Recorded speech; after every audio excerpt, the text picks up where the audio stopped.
Instead of playing A minor like this, try this.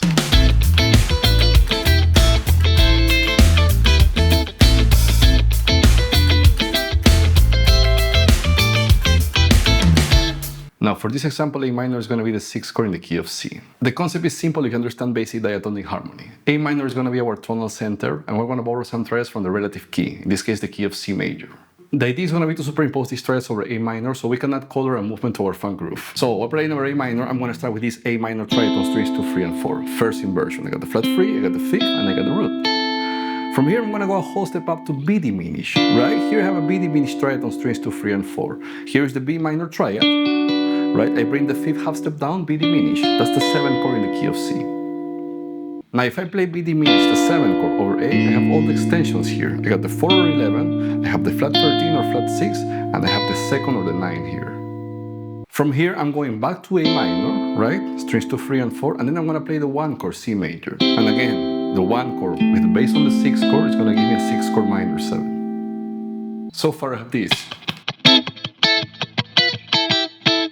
Now from here, I'm going to go to the top 3 strings and I'm going to play A minor 2nd inversion here. I have the 5th, the root, and the flat 3 on the melody. Now if I put my pinky on the 10th fret of the high string, that's a D note, I'm replacing that flat 3, right, that C note, for the 4. So I'm actually going from A minor to A sus4. Then I'm going to borrow another chord from the key of C, the 3 chord, E minor, right? If I put my bass over A, I have an A7 sus2. Here I have the root, the 5th, the flat 7, and the sus2. And then from here I'm going to go back to this A minor strings 2, 3, and 4, first inversion. That part sounds like this. Now for the second repetition, the first bar I'm starting exactly the same, like this. But for the second bar I'm going to do this. So I'm starting on the top 3 strings, C major triad here, 2nd inversion, again over A minor 7, right? So here I have the sound of an A minor 7 chord, even though I'm playing a major triad, right? From here I'm going to think about the 5 chord and the 4 chord in the key of C. In this case, G major is the 5 chord. I have a G major here, root position triad, and the whole step down is going to be F major, right? But this time I'm not going to play major triads. I'm going to actually bring that 3rd, right, on the B string, 12th fret, a whole step down to the sus2. So here I have a G sus2 chord, and a whole step down, I have an F sus2 chord.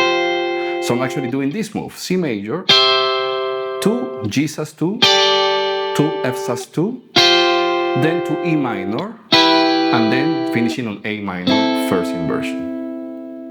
Now if I relate those notes to A minor, I'm going to have this, C major over A, of course it's an A minor 7 chord here, then G sus2 over A, I have of course the flat 7, the root, and the 11.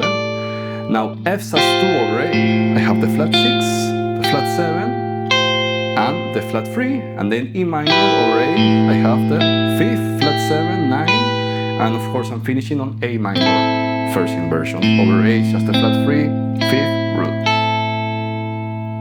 Now if I put all that together at the end I have this.